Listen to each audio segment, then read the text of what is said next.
हाय, मैं हूँ ओलिविया। मैं एक छोटे शहर में पली बढ़ी जहाँ सब एक दूसरे को जानते हैं, पर मुझे लगता था मैं सबसे अलग हूँ। स्कूल भी ऐसा ही था। एलिमेंट्री स्कूल में मुझ में किसी से बात करने की हिम्मत नहीं थी। मैं इकलौता था जो मुझसे बात करता, पर वो भी हमेशा कोई न कोई शरारत कर रहा होता था। मुझे लगा मिडिल स्कूल में रुक जाएगा, पर वो और बिगड़ गया। हे ओलिविया, तुम्हारे लिए कपकेक लाया हूँ। कितने अच्छे हो। हाँ, मैंने इसे उस लूजर से चुराया है। Oh no. तुम्हें कपकेक नहीं चाहिए था? रुको, मैं उसका पूरा लंच चुरा के लाता हूँ। इधर आ भोंदू। मुझे उस लड़के का बचाव करना चाहिए था, पर हमेशा की तरह मैं भाग गई। हाई स्कूल भी बेहतर नहीं था। बच्चों को अवार्ड्स मिलते हैं ना, क्यूटेस्ट कपल और अच्छी ड्रेस के लिए। साल के एंड में, मेरे जूनियर ईयर के एंड में फाइनली मुझे कुछ मिला। सबसे शर्मीली स्टूडेंट का अवार्ड जाता है ओलिविया को। ओलिविया कौन है? मैं इतनी शर्मीली थी कि सबसे शर्मीली लड़की का अवार्ड भी लेने नहीं गई। मुझे बहुत बुरा लगा और उस दिन मैंने डिसाइड किया कि वक्त आ गया है कि शर्म छोड़कर कॉन्फिडेंट बनूंगी। हे, हाँ तुम। नहीं, ओह सुनो made, Australian. Come on Olivia. मैंने कई दिनों तक प्रैक्टिस की, पर जो होने वाला था मैं उसके लिए तैयार नहीं थी। हम एक हफ्ते के लिए लॉस वेगास जा रहे हैं हनी। आप घूमने जा रहे हो मेरे बिना? हम जल्दी आ जाएंगे ओलिविया। कुछ चाहिए तो कॉल करना, पर 5 बजे के बाद या लंच से पहले नहीं। बाय। पूरे हफ्ते इस बंगले में अकेले रहना उतना बुरा भी नहीं है। पहले कुछ घंटे मैंने स्कूल के लिए एक बोरिंग सा एसे लिखा, पर इतनी शांति मुझे अजीब लग रही थी, तो मैंने सोचा नोटबुक देखती हूँ हमारे होम थिएटर पर। मैं लव स्टोरी देखते हुए रो रही थी कि तभी पीछे का दरवाजा खुलने की आवाज आई। मैं स्टैचू की तरह जम गई। क्या करूँ? रुको, गिरो, घूमो। नहीं, वो तो आग के लिए है। ओह, 911 को कॉल करूँ? अरे मेरा फोन तो ऊपर रखा है। प्लान बी का टाइम है। ठंडा है। Okay, plan C. नस चढ़ गई। अचानक ऊपर से कुछ गिरने की आवाज आई। शायद मेरा लैपटॉप था। अपनी जान दे दूंगी, पर वो ऐसे दोबारा नहीं लिखूंगी। मैं चुपके से ऊपर गई और देखा किचन में कोई है, पर अंधेरे में चेहरा नहीं दिख रहा था। हिम्मत दिखाकर मैं उसकी पीठ पर एक स्पाइडर मंकी जैसे चिपक गई, पर ज्यादा देर नहीं टिक पाई। उसने मुझे जमीन पर पटका और अंधेरा छा गया। आंखें खुली तो मेरे चेहरे पर फ्लैश लाइट थी और मुझे सब याद आ गया। चोर! घबराकर मैंने इतनी तेज लात मारी कि वो जमीन पर गिर गया। मैं चोर नहीं हूँ। मैं ये आवाज पहचानती हूँ। मैंने टॉर्च उसके चेहरे पर मारा। बेली? ओह नो, ये मैंने क्या किया? बेली मेरा बहुत हॉट नेबर था और मैंने उसकी धुलाई कर दी। हम अलग अलग स्कूल जाते थे, पर मुझे अपनी खिड़की से उसका नजारा दिखता था। देखो, मैं कोई स्टॉकर नहीं हूँ, पर लगता है यूनिवर्स हमें मिलाना चाहता है, वरना मैं उसे उसके कमरे में बेसुध होकर बिना शर्ट के नाचते थोड़ी देख सकती थी, है ना? बेली, क्या तुम ठीक हो? कितना स्ट्रॉन्ग है, इतनी जल्दी उठ गया। मैं ठीक हूँ, पर तुम कैसी हो? मुझे अचानक चक्कर आया और मैं बेहोश होने लगी। इधर आओ, लेट जाओ। थैंक्स, पर तुम यहाँ क्या कर रहे हो? क्रैश की आवाज आई तो चेक करने आया था। तुमने चोर को पकड़ा? बेली ने मेरा हाथ पकड़ा तो मेरे पेट में तितलियां उड़ने लगी। वो भाग गया, पर घबराओ मत, पुलिस आने वाली है। मैंने ऑफिसर्स को सब कुछ बताया और बेली के पेरेंट्स ने कहा कि मेरे पेरेंट्स के आने तक मैं उनके साथ रहूं। बेली इतना स्वीट था कि सोने से पहले मेरे लिए चाय लाया। कल सुबह मेरे साथ शहर चलोगी तुम? ओह, मैं तुम्हारे प्लान्स नहीं बिगाड़ना चाहती। अरे नहीं, मेरे ज्यादातर दोस्त कैंप में हैं। कल 10 बजे गैराज में मिलो। हम सोने गए, पर मैंने पूरी रात हमारी शादी के सपने देखे। अगले दिन मैं गई तो मैंने देखा गाड़ी का दरवाजा खुला था, तो मैं पैसेंजर सीट पर बैठ गई। ओह, हम कार से नहीं बाइक से जा रहे हैं। हाँ, मैं साइकिल चलाने से पहले कार में वार्म अप कर रही थी। इससे पहिए ज्यादा तेज घूमते हैं ना। ये साइकोलॉजिकल बाइक ओलिवियो डायनामिक्स है। ओह, मैंने तो पहले नहीं सुना। हाँ, ये अभी अभी आया है। वाह, बाइकिंग को लेकर काफी सीरियस हो। मुझे शर्म आ रही थी ये बोलने में कि मुझे साइकिल चलानी नहीं आती, पर अगर ये छोटे बच्चे कर सकते हैं तो मैं भी कर सकती हूँ। क्या तुम हमेशा हेलमेट उल्टा पहनती हो? हाँ, ये लेटेस्ट स्टाइल है पेरिस में। ओह अच्छा, चलो मेरे पीछे आओ। आसान है, मैं कर सकती हूँ। 2 सेकंड ही बैलेंस बना पाई कि जाकर गिर पड़ी गार्डन नोम्स के ढेर में। तुमने वो कार और हेलमेट के बारे में सब झूठी कहानी बनाई थी ना? शायद मेरी फजीती हो गई थी, पर बेली इतना प्यारा था, उसने मुझे साइकिल चलाना सिखाया। उस रात मेरे पेरेंट्स वापस आ गए थे। मुझे लगा मैं उसे दोबारा नहीं मिल पाऊंगी, पर उसने मेरे कमरे पर दस्तक दी। अगले दिन, उसके अगले दिन, उसके अगले दिन, गर्मी भर हमें अलग करना मुश्किल था। मुझे सोचकर दुख होता था कि स्कूल खुलने पर सब कुछ बदल जाएगा। स्कूल के पहले दिन मैं चुपचाप अपने लॉकर की तरफ जा रही थी कि एक पॉपुलर लड़की ने अपनी महंगी इयररिंग गिरा दी। इतने शोर में मैं उसका ध्यान कैसे खींचूंगी? उसे उठाया तो मैंने सोचा, मैं वो लड़की हूँ जिसने चोर को पकड़ा था, और मैं वो लड़की हूँ जिसने पूरी गर्मी अपने हॉट क्रश के साथ बिताई। हे तुमने ये गिरा दिया, मेरी फेवरेट इयररिंग। ओह तुम लाइफ सेवर हो। उसके बाद वो जब भी मुझे देखती मुझसे हाय कहती। मैंने सोचा कि मैं नए लोगों को भी हाय कहती हूँ, और हैरानी की बात है कि लोग अच्छे थे, क्यूट लड़के भी। पर एक दिन मैं वॉशरूम जा रही थी तो मैंने देखा स्कूल का बिगड़ा लड़का निक और उसके दोस्त स्कूल की दीवारें गंदी कर रहे हैं। निक मुझे भगाने के लिए मुड़ा लेकिन जम गया। ग्रेफिटी बहुत बेकार चीज है, पर मैं उसकी नीली आंखों में खो गई।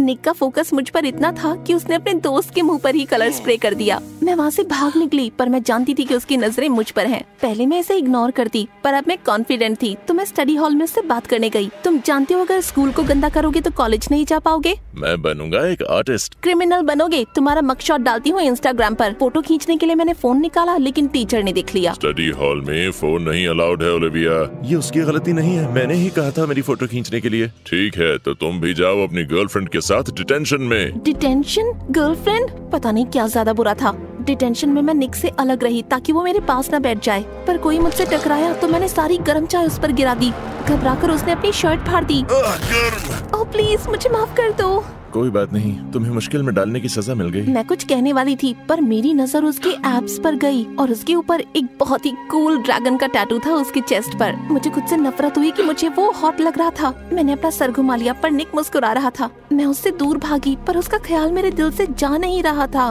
उस रात हमारे बिजी रूटीन की वजह से हफ्तों बाद मैं और बेली मिले। काश हम एक ही स्कूल में जाते। वो अच्छा होता पर शायद थोड़ा ऑकवर्ड भी होता, क्योंकि मैं तो हूँ होम कमिंग किंग और तुम हो शर्मीली सी लड़की। क्या ये कह रहा है कि मैं इसके जैसी कूल नहीं हूँ? आपको क्या लगता है? मुझे कमेंट्स में लिखकर बताओ। और हे, लाइक और सब्सक्राइब तो किया है ना? मुझे बहुत बुरा लगा तो मैंने रिएक्ट किया कि मॉम का कॉल आया है और मैं वहाँ से जल्दी चली गई। उस वीकेंड मैं पार्क में घूमने गई तो मैंने निक को बेंच पर बैठी एक औरत के पीछे चुपके चुपके जाते देखा। क्या वो उसे लूटने वाला है? मैं ऐसा नहीं होने दूंगी। वो उसके पास जा पाए इससे पहले ही मैंने उसे गिरा दिया। छोड़ो मुझे साइको। रुको ओलिविया। साइको तुम हो। उस औरत पर तुम हमला करने वाले थे। क्या तुम मुझे गुंडा मवाली समझती हो? निक का चेहरा मेरे बहुत करीब था। उसकी नीली आंखों में दर्द था। मुझे बुरा लगा, शर्म भी आई कि मैं गलत थी तो मैं वहाँ से तुरंत भाग निकली। मंडे को निक मेरे लॉकर के पास मेरा इंतजार कर रहा था। मेरे साथ पार्क में चलो। ऐसा क्यों करूँ मैं? अरे चलो ना। पार्क में मुझे उस दिन वाली वही औरत दिखी। मुझे देखते ही वो औरत चिल्लाई और अपने पर्स से मुझे मारने लगी।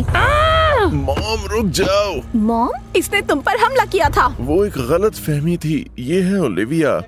तुमने पहले क्यों नहीं कहा? ये पास से और सुंदर दिखती है। क्या चल रहा है? मेरा बेटा हर हफ्ते मेरे साथ पेंटिंग करता है। मैं चिड़िया बनाती हूँ और ये रही तुम्हारी तस्वीर। उन्होंने अपने बैग से मेरी एक बहुत सुंदर सी पेंटिंग निकाली। ये काफी क्रीपी पर अमेजिंग है। मैं पढ़ाई में बुरा पर आर्ट में अच्छा हूँ। टीचर्स को लगता है मैं बेवकूफ हूँ, इसलिए मैं क्लास में जाता ही नहीं। तुम एक जीनियस हो, पर मैं क्यों? क्योंकि कोई तुम्हें भी नहीं समझता। वाह, मुझे लगता था मुझे कोई नहीं देखता, पर निक ने मुझे देखा था। उसके बाद से मैं निक के साथ बहुत समय बिताने लगी। जब मस्ती ना करे तो काफी स्वीट भी था वो। एक दिन टहलते हुए उसे बीमार चिड़िया मिली और उसने उसे बचाया और मुझे कसम दिलाई कि मैं किसी को ना बताऊं। तुम एक बड़े से सॉफ्टी हो। चुप रहो। हमें करीबियां बढ़ी। जल्दी हम स्कूल के पास वाले रेस्टोरेंट में लंच के लिए जाने लगे। ओह रुको, इसे डेट मत समझना। तुमसे एक बात पूछूं, ये ड्रैगन का टैटू क्यों बनाया है? ये मेरी मॉम के नेकलेस के ड्रैगन से मैच करता है। तुमने कभी नोटिस नहीं किया? वो नेकलेस उतारती नहीं है। ये तो बहुत ही प्यारी बात है। हाँ हाँ, अब मेरी बारी। वो लड़का कौन है जिसे तुम टेक्स्ट करती हो? ब्रायन? बेली। हम काफी करीब आ गए थे पर वो वैसा नहीं था जैसा मैंने सोचा था। ये तो अच्छी बात है। इसका मतलब अब मैं ये कर सकता हूँ। अगले ही पल निक आगे बढ़ा। उसने मुझे किस किया और मैं भी खुद को उसे किस करने से रोक नहीं पाई। ठीक है, जो कहना चाहते हो कहो। यार मैं थोड़ा शर्माती हूँ कि रास्ते भर मेरे गाल शर्म से लाल रहे। पर कुछ ही दिनों बाद चीजें बिगड़ गयी। निक उस दिन स्कूल नहीं आया। मेरे टेक्स्ट का जवाब नहीं दे रहा था। मुझे लगा बीमार है तो मैं स्कूल के बाद घर गई। घर पहुंची तो देखा मेरे पेरेंट्स पुलिस के साथ लिविंग रूम में बैठे हुए थे और उन सबके बीच में बैठा था बेली। बेली के पास उस चोर के बारे में कुछ खास इन्फॉर्मेशन है। मैं तो इसके बारे में भूल ही गया था। काफी अंधेरा था लेकिन मैंने चोर के सीने पर ड्रैगन का टैटू देखा। नहीं, ऐसा नहीं हो सकता। एक लोकल उधम मचाने वाला लड़का है निक कॉस्टेलो। उसके सीने पर है ड्रैगन का टैटू। हमने स्कूल के पहले आज उसे गिरफ्तार किया। निक ऐसा कर ही नहीं सकता। मॉम, मैंने आपको निक के बारे में बताया था। उसने तुम्हारा उल्लू बनाया ओलिविया। वो दोबारा घर में घुसने का रास्ता ढूंढ रहा था। खुली बाहों के साथ बेली मेरे पास आया और मैं उसे गले लगाकर रोने लगी। कई दिन बीते, मेरे पेरेंट्स ने कोशिश की मुझे अच्छा फील कराने की, पर मैं अकेला महसूस कर रही थी। मेरे इस मुश्किल समय में भी बेली सिर्फ एक बार मुझसे मिलने के लिए आया। मैं जानता हूँ तुम उसे मिस करती हो, पर वो एक लूजर है। अब तुम मेरे साथ घूम सकती हो, अगर मेरे पास कोई और प्लान ना हो तो। एक्चुअली बेली, निक तुमसे 10 गुना बेहतर है। वो सच में मेरे साथ समय बिताना पसंद करता था, और ना तो वो क्रिमिनल है और ना ही कोई लूजर। तुम्हें यकीन है कि तुमने ड्रैगन का टैटू देखा? पक्का वो ड्रैगन टैटू था, मुझे याद है, क्योंकि वो बहुत चमक रहा था। कुछ टैटू होते हैं ना ग्लिटर वाले जो बहुत चमकते हैं। चमक रहा था? सुनकर टैटू नहीं लगता है ज्वेलरी थी। मुझे जाना होगा। कार से तेज साइकिल चलाकर मैं पुलिस स्टेशन गई। सेल्फ कॉन्फिडेंस की सारी प्रैक्टिस इसी दिन के लिए की थी। मुझे इसी वक्त निक से बात करनी है। विजिटर्स को 10 मिनट मिलते हैं, मैं उसे बाहर लेकर आता हूँ। ऑरेंज जंप सूट पहनने के बाद भी निक इतना हॉट कैसे लग रहा था? तुम्हारी मॉम असली चोर थी ना? बेली ने टैटू नहीं देखा था, उनका नेकलेस देखा था। प्लीज किसी को बताना मत। पर तुम्हें यहाँ से निकालना होगा। नहीं, मेरी मॉम बीमार है, ठीक है? रात को वो बिल्कुल बदल जाती हैं। उन्हें याद नहीं रहता कि वो कौन है और कहाँ है। वो अजीब अजीब मुसीबतों में पड़ती हैं। मैं उनके साथ पार्क में इसलिए जाता हूँ ताकि घर आते वक्त वो गुम ना जाए या किसी गलत घर में ना घुस जाए। तुमने ये पुलिस से क्यों नहीं कहा? क्योंकि अब भी मेरी गलती है। जिस रात वो तुम्हारे घर गयी, उस रात मुझे उन्हें घर ले जाना था, पर मैं अपने दोस्तों के साथ आर्केड में गया और मुझे देर हो गई।